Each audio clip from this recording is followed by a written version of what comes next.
Ah, gracias, Eva. Yo he preparado una pequeña presentación que es más fácil de ir siguiendo. Intentaré no basarme tanto en el concepto, es decir, ser más conceptual y no tanto el por qué operacionalmente hemos decidido hacerlos así. Nosotros os introduciré un poco como ciudad turística, pues tenemos gente de muchas nacionalidades y por lo tanto geopolíticamente tenemos unas especificidades pues que son las que son y cuesta, y por lo tanto es importante pues tener este tipo de proyectos que arreglen y que den ese sentimiento de pertenecer a una ciudad. Nosotros, como muy bien nos avanzaban, esto es una foto, somos una ciudad eminentemente turística y siempre aprovechamos para poner una primera foto con paisaje para animar a la gente pues a que nos venga a visitar. Siempre colamos la falca turística.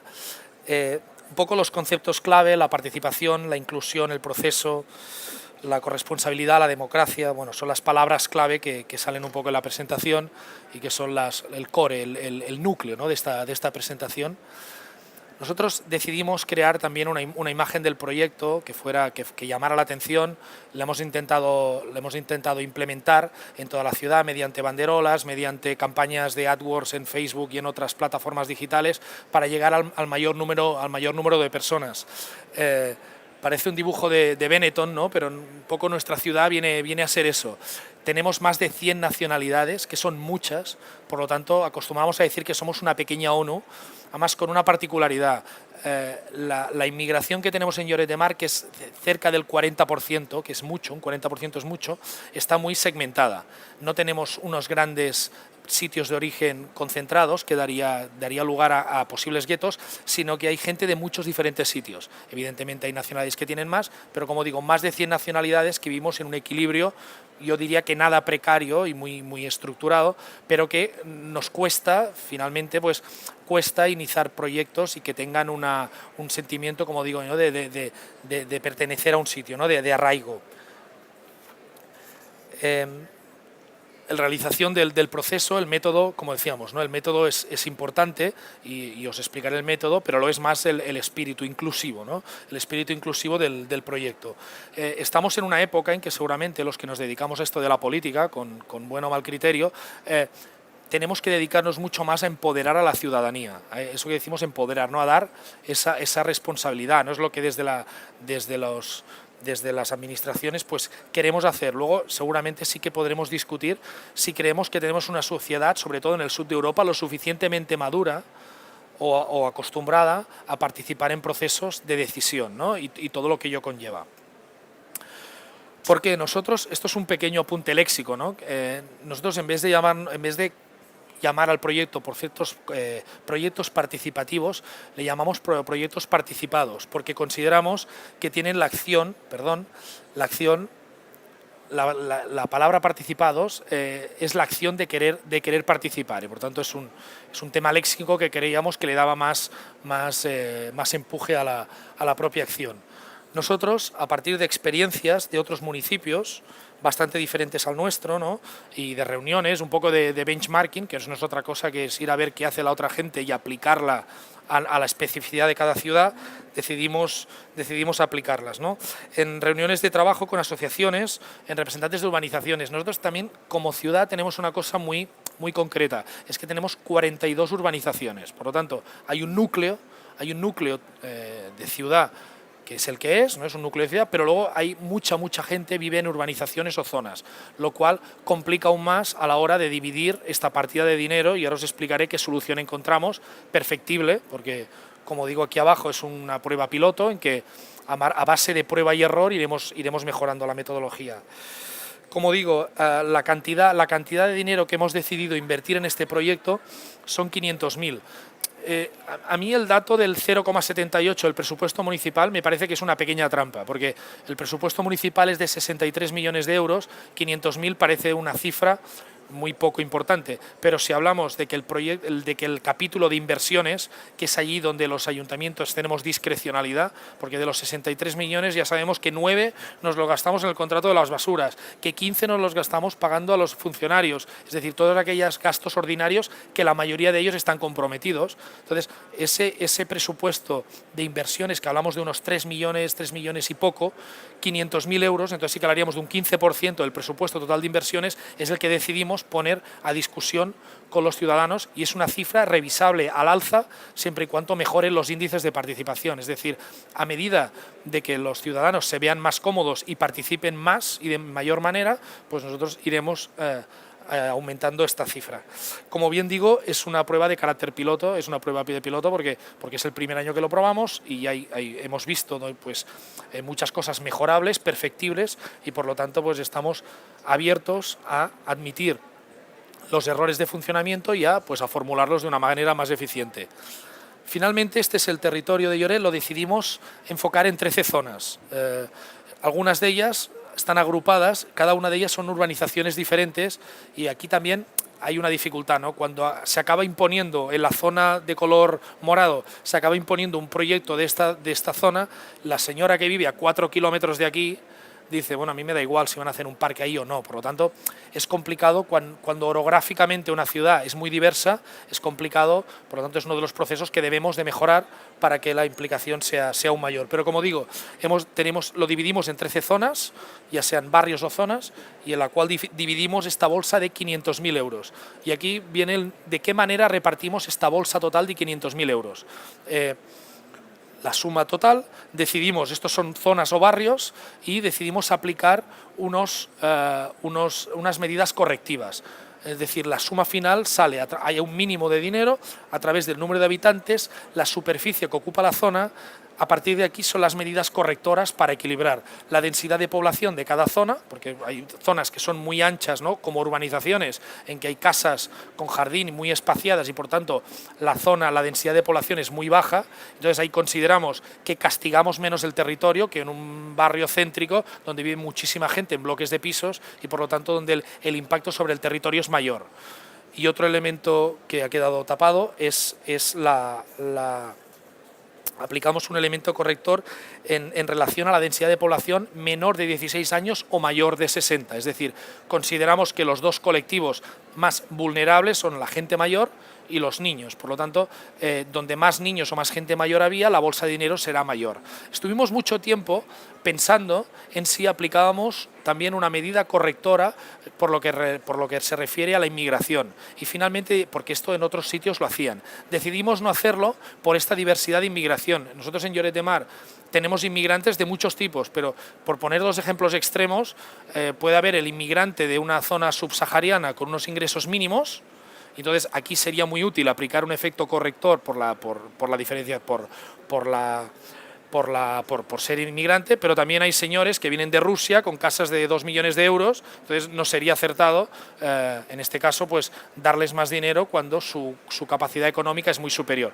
Por lo tanto, al ser una ciudad con tanta inmigración, decidimos no equilibrar esto. Esto nos da que el barrio con menos dinero para gastar es 22.000 euros anuales, y el que más, que no deja de ser el casco antiguo, es decir, donde está el core, el núcleo, donde vive la mayor parte de la población, es de 55.000. Aquí también tuvimos una discusión bastante enérgica en cuanto a dividirlo por zonas o meter todo el dinero en una misma bolsa y escoger sobre ese proyecto total. Decidimos, pues claro, y aquí haciendo un DAFO, habían cosas a favor y en contra, porque al final, ¿qué puede hacer una zona con 30.000 euros? Relativamente pocas cosas desde el capítulo de inversiones. En cambio, con 500.000, si toca en tu zona, aunque sea una sola vez en la vida, puedes hacer un gran proyecto. Decidimos repartirlo de una manera más equidistante. Al final también entre todos tenemos que hacer política e intentar pues llegar al número más amplio de ciudadanos posible. Esta es la repartición de cómo quedó el dinero, y esto es un poco de pedagogía la cual hemos tenido que hacer a los ciudadanos continuamente, ¿no? Porque yo siempre hago la prueba del algodón con mi madre, le explico una cosa y si veo que mi madre no la entiende o que le cuesta entenderla, quiere decir que es suficientemente complicada como para explicarlo en según qué asambleas de vecinos. Una de las como decía, ¿no?, la partida de dinero, estos 500.000 euros, siempre sale de las inversiones. Por lo tanto, cuando un barrio, cuando una zona te pide gastarse el dinero en las fiestas del barrio, pues eso es un gasto corriente y por lo tanto no puedes gastarte el dinero en eso. Siempre tienen que ser en cosas de inversiones, o sea, casi intangibles, cosas tangibles y no intangibles. Bueno, esto nos servía para explicar a la gente el funcionamiento del ayuntamiento y acercar un poco más, ¿no? Siempre decimos que los ayuntamientos o las organizaciones locales son las que están más cerca de los ciudadanos, pero también nos encontramos que hay un desconocimiento en general de cómo funcionan estas organizaciones. Hicimos unas fases, marcamos unas fases, estas 6 fases de toda la propuesta, ¿no? Son ciclos anuales, es decir, nosotros en principio queríamos que fuera en años naturales, el 31 de diciembre queríamos cerrar todo el ciclo, seguramente las últimas inversiones que se harán, las últimas ejecuciones de las obras nos llevarán hasta finales de febrero, porque siempre, más del primer año, cuestan un poco. La primera fue la recogida de propuestas vía web, es decir, abrimos un web de los presupuestos participados y la gente podía enviarnos propuestas. Yo quiero una fuente en mi barrio, yo quiero arreglar esas aceras, la movilidad, cualquiera de las propuestas, marquesinas, temas de transporte, lo que fuera. Debate y propuestas en asambleas de zonas. Hemos tenido al concejal de Participación Ciudadana pues casi 2 meses de tour. Cada día sí, día no, le tocaba ir a una zona o barrio a explicar el proyecto. La valoración técnica y económica de las propuestas. Esta es muy importante. Llegaron más de 200 propuestas. Luego tenemos que pasar un poco el filtro de la administración. Hay propuestas que eran de más dinero, hay propuestas que no encuadraban, que no son de nuestra competencia, porque te pueden pedir arreglar una carretera y dices, bueno, pero esta carretera no depende depende de la Generalitat de Cataluña, depende del Gobierno de España, no de mí, por lo tanto tienes que tener competencia en la actuación en la que tomas. Entonces se hacían unas asambleas de retorno con las propuestas que habían pasado el filtro de los técnicos, del proceso, y allí pues quedaban 3 propuestas por cada zona. Finalmente, en los días de votación, dedicamos 2 días de votación, seguramente es una cosa a mejorar, la votación tiene que ser más larga en el tiempo. Hay otro proceso electrónico que es innegable, que es necesario y no lo utilizamos, pero nos servirá para mejorar. Y luego ahora estamos en el punto de la asamblea de retorno a los ciudadanos, explicándoles el porcentaje de obras que ya hemos ejecutado, las que nos quedan en camino, porque esto es otro factor clave del proceso. Hay mucha gente que ve con recelo cuando les explicas en tu barrio hay tal cantidad de dinero que puedes gastar para hacer una actuación, y mucha gente tiene el recelo de pensar, esto es una historia que nos viene a explicar un político, no se llevará a cabo. En cambio, cuando acabas el ciclo y el ciudadano ve que evidentemente aquel parque infantil que han votado se lleva a cabo, pues entonces le hace coger mucha más credibilidad al proyecto. Y ahora estamos a punto de realizar esta asamblea de retorno. Yo calculaba el otro día, estábamos sobre un 50% ejecutado de los procesos y en cuestión de 3 meses tendremos más o menos un 90%, que es más o menos lo que nos habíamos marcado. Materiales informativos, aquí está el kit de la cuestión, cómo haces llegar a la gente este proceso. Esto es complicado, se hicieron trípticos explicando el proceso, que no es un proceso fácil, como digo, banderolas, en nuestra aplicación web, en temas de SEM, es decir, enlaces patrocinados en redes sociales, para hacer llegar a la gente la propuesta, los calendarios de las asambleas, los días de las asambleas, para que la gente pudiera planificarse, pero como digo, cuesta, la movilización es complicada. Entonces les preguntábamos, ¿cómo se puede participar? Por proceso web, la gente enviaba las propuestas en las asambleas de cada zona. También nos hemos sentido como que casi teníamos que arrancar algunas propuestas, ¿no? Se sienta un grupo de personas de una zona o de un barrio, les explicas el proceso y les tienes que ayudar pues, a que acaben sacando sus ideas, ¿no? Es un proceso que seguro que con los años será mucho más fácil y quedará más automatizado, pero a día de hoy era complicado. Y el censo, decidimos que fueran todas las personas censadas en Lloret de Mar mayores de 16 años, para ampliarlo. Nos salió un censo de 32.000 y pico personas. Aquí vemos pues, el sitio web donde explicábamos todas las vicisitudes del programa, del proceso, y el tipo de propuestas, ¿no? Tienen que ser claras, concretas, inclusivas, que sean competencia del ayuntamiento, como decía antes, que sean viables técnicamente, piden cosas a veces que no lo son, que sean sostenibles y que se ajusten al importe asignado, porque si te piden un aeropuerto, pues por muy viable que sea, ¿no? Desde un punto de vista técnico, pues no da para el presupuesto. Nos han salido 253 propuestas, de las cuales 78 entraron a través del formulario web y 58 son las que pasaron finalmente pues, el filtro, ¿no? Son las que se llevaron a votación. Las votaciones fueron el 13 y el 14 y situamos dos sitios, el edificio central y un centro cívico, y hicimos una campaña para intentar movilizar a la gente, por la que creo que el éxito no fue rotundo, aunque sí que nos movíamos en unos porcentajes que son los que la mayoría de ciudades que lo han hecho son el porcentaje que han sacado. Arrastramos solo, y eso que fue complicado, a 644 personas, representa un 2% del total del censo, que eran 32.000. Yo la verdad es que eran cifras que nos dejaron bastante fríos, y haciendo una revisión de qué porcentaje de gente había ido a votar en otras ciudades que habían hecho procesos similares en su primer año, vimos que nos movíamos en la media incluso un poquito por encima. Por ejemplo, la ciudad de Girona, que es una ciudad que tenemos cercana, 100.000 habitantes, y con un sentimiento de arrelamiento seguramente un poco superior, el primer porcentaje me parece que era 1,4, por lo tanto incluso estaban por debajo. Bueno, hubo algún voto nulo, evidentemente. El porcentaje como decía, en otras ciudades, el primer año fue, en este caso, un 2,49, nosotros nos movimos en el 2, ahora en el 2000, es decir, después de 4 años solo han subido un 3%, nos parece poco, es decir, creemos que el margen de mejora es mucho más amplio, y aquí es donde vendría la discusión de que la ciudadanía reclama un empoderamiento, reclama poder participar mucho más de las decisiones que se toman, pero luego a la hora de la verdad nos cuesta hacer llegar esto. Y aquí está el auténtico reto: ¿cómo hacemos que la gente participe más de las decisiones colegiadas que queremos tomar todos?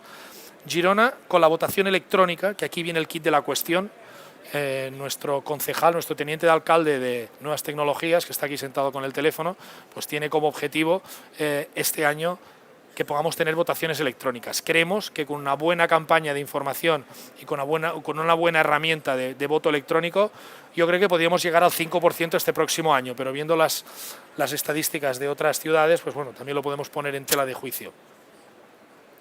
A título informativo, pues comentábamos el número de votantes, la evolución que ha tenido Girona, ha pasado de un 2 a un 3,40 y a un 4,52 sobre un censo tiene unos 100.000 habitantes, pero el número de electores, porque también cortan a partir de 16 años, es de 78.000 personas. En este caso el nuestro es de 32.000. Puntos fuertes y puntos débiles del proceso, y aquí sí que está un poco el core, ¿no? la chicha de la cuestión, ¿no? Los puntos fuertes, evidentemente, es la mayor distribución de la riqueza de las propuestas, la corresponsabilidad. La idea es empoderar a la gente, que se haga corresponsable de las cosas que suceden en su ciudad, que es un instrumento que tiene un gran potencial participativo, aunque de momento todos nos movemos en franjas muy bajas, porcentuales, lo hemos visto, y que bueno, profundiza en el ejercicio de la democracia. Nosotros tenemos otro proyecto en la ciudad que se llama el Ayuntamiento de los Niños, ¿no? El Ayuntamiento dels Infants. Entonces lo que intentamos aquí es a niños que están cursando tercero de EGB, les montamos como un ayuntamiento alternativo, visitan el ayuntamiento, cada clase escoge un delegado y forma el plenario.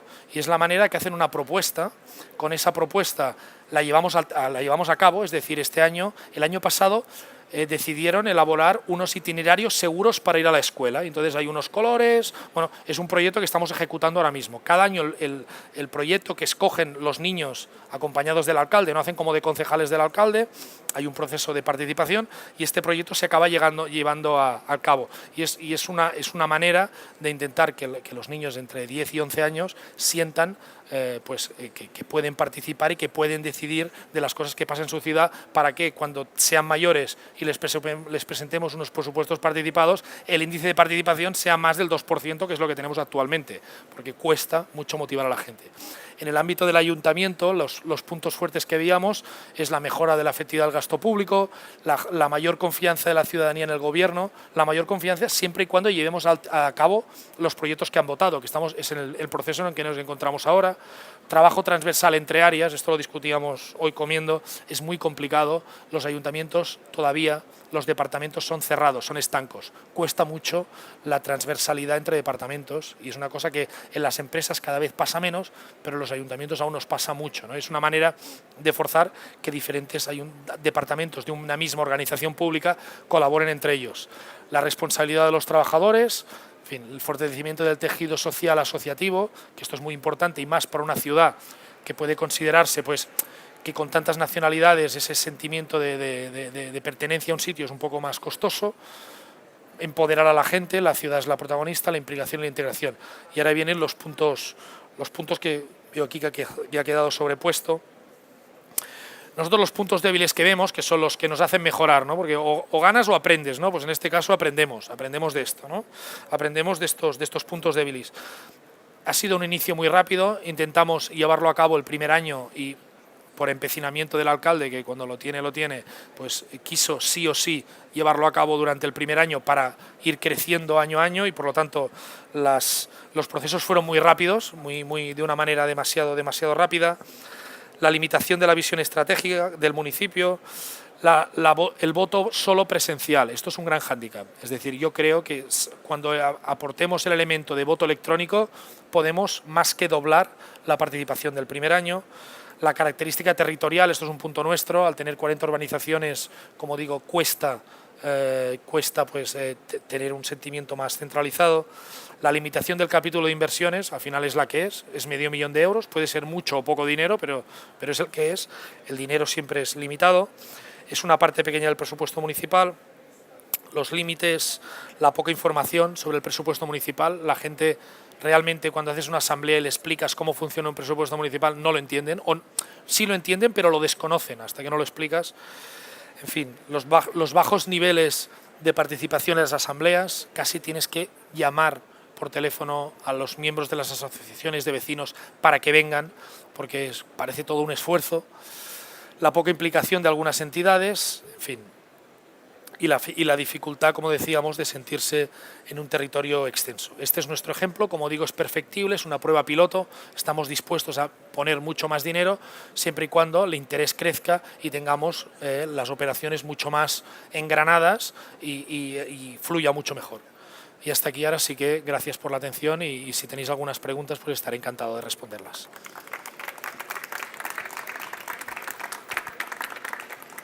Si alguien tiene una pregunta para Jaume Dolçat, alcalde de Lloret de Mar. Lo he explicado también. Even you, if you have a question. Again, I apologize. This question is going to be in English. Probably you didn't understand nothing, but your face was like if you were understand something. Yes, actually, I found your presentation extremely interesting, and it's great to see municipalities in Catalonia doing these types of participatory budgeting exercises. I'm curious about participation.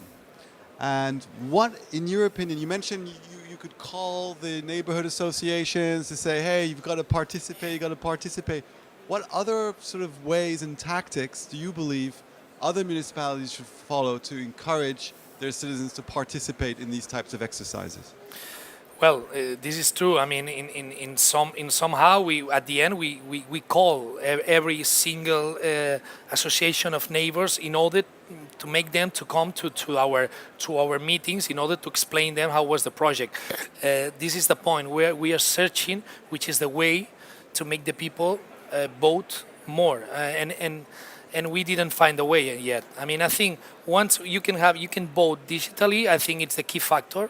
I mean, it's a key factor. And once we finish all the process, because now the process is the first year and it's not finished yet. I think from the moment that the people realize that the projects that they vote, they're getting done, I think this is the real point that gives a real structure to the process.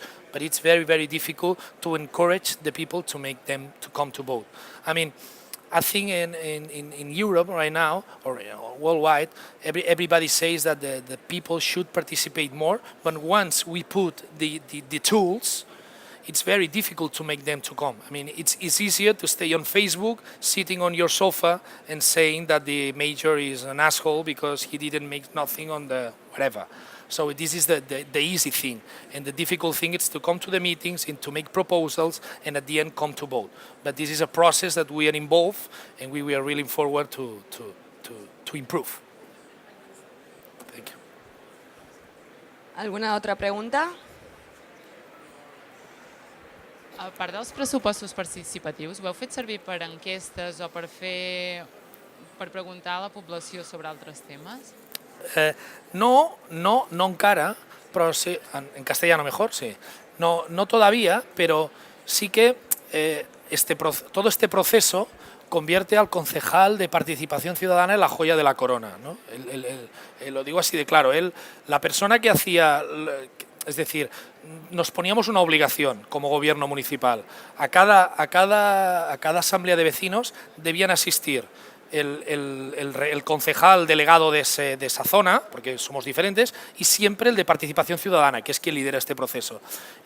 Este señor ha hecho 3 pregones de fiestas este año, porque claro, lo han visto tantas veces en tantos sitios que lo convierte en una persona popular. Uno, y el punto número 2, tiene un gran número de información, porque seguramente proponen, no lo sé, algo relacionado con las fiestas o algo relacionado con el tráfico, que no es un proceso que pueda pasar a votación, pero él se queda con esa información. Entonces, nos ha dado mucha información de lo que la gente necesita. Al final, cuando todos elaboramos nuestros programas electorales, al menos en las pequeñas ciudades, no buscamos grandes gurús. Lo que te dedicas es a hablar con la gente, intentar saber sus necesidades y ponerlas en un papel que más o menos cuadren y luego que te intenten votar, ¿no? Pues esto es un ejercicio que nos permite conocer mucho mejor las necesidades de los vecinos, que al fin y al cabo hay proyectos que no van a llevarse a cabo, pero los haremos nosotros de una manera natural, vía presupuestos, porque nos han hecho ver que aquel proyecto es importante, aunque no cumpliera con los requisitos o con el dinero que estaba puesto en este proceso. Pero sí, es una fuente de información muy interesante.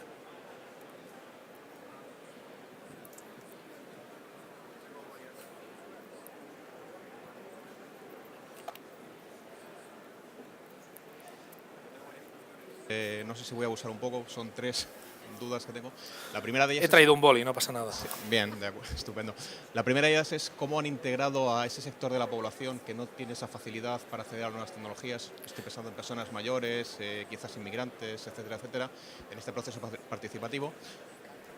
La segunda cuestión es acerca de por qué se somete luego a votación por parte de las asociaciones de vecinos y no directamente de nuevo al ciudadano. ¿Por qué no se le devuelve esa votación final como último ítem de decisión? Y la última es si al margen de los presupuestos participativos han integrado ustedes algunos otros espacios de participación, alguna cesión más por parte de las distintas tenencias de alcaldía, concejalías, etcétera, a la hora de que el vecino decida el rumbo de la ciudad, no solo en esa pequeña partida de presupuestos. Bueno, vamos por la última, empiezo por la última que es la que... Es decir, esto es un inicio. Yo siempre he dicho, a medida de que esto coja fuerza y coja estructura, aumentaremos las partidas que ponemos a disposición, es decir, este $500.000, lo ideal es que acabara siendo los 3 millones o 4 destinados a inversiones, esto por una banda, y bueno, siempre como digo, que esto funcione mejor, ¿por qué no llevar? Es un inicio, teníamos que empezar por algo y decidimos empezar por esto. Por la segunda pregunta, ¿no?, que hablaba en por qué finalmente decidimos integrarlo a través de la asociación de vecinos, pero no solo estaban convocados la gente que forma parte de la asociación de vecinos, eran convocatorias públicas, es decir, pero es más fácil encontrar el vecino motivado, normalmente es un tema de...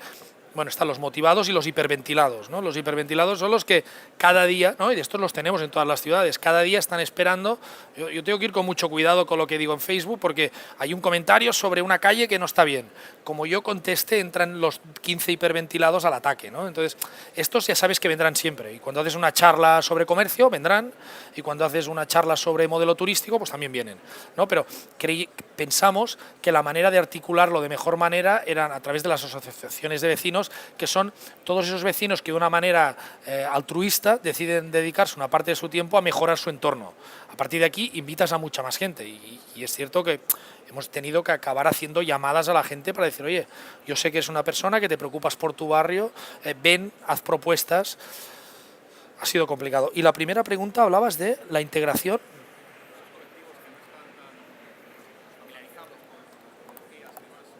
Bueno, como este primer año ha sido analógico, dijésemos, porque las votaciones eran presenciales, bueno, por eso el resultado solo es de un 2% de la población que tenía derecho a voto. Lo que no puedes negar nunca, ¿no? Ahora estamos en todo este proceso, los ayuntamientos, de eliminar el papel, por ejemplo, ¿no? Y decimos, oye, en el 2018 todos los decretos serán electrónicos, y tú cuando vas a la oficina de atención al ciudadano será electrónico, ¿no? Claro, yo cuando pienso que mi madre tiene que ir a hacer un tema del padrón y tiene que ir con su smartphone, pobre mujer, pues nunca, es decir, los millennials no tienen problema, todos los que tienen de 50 hacia arriba, el papel no puede desaparecer, es decir, las votaciones presenciales siempre tendrán que estar, la participación en foros sentados de gente hablando siempre tendrá que estar, pero si no nos dirigimos hacia un entorno más digital, no creceremos. Pero tienen que convivir las dos.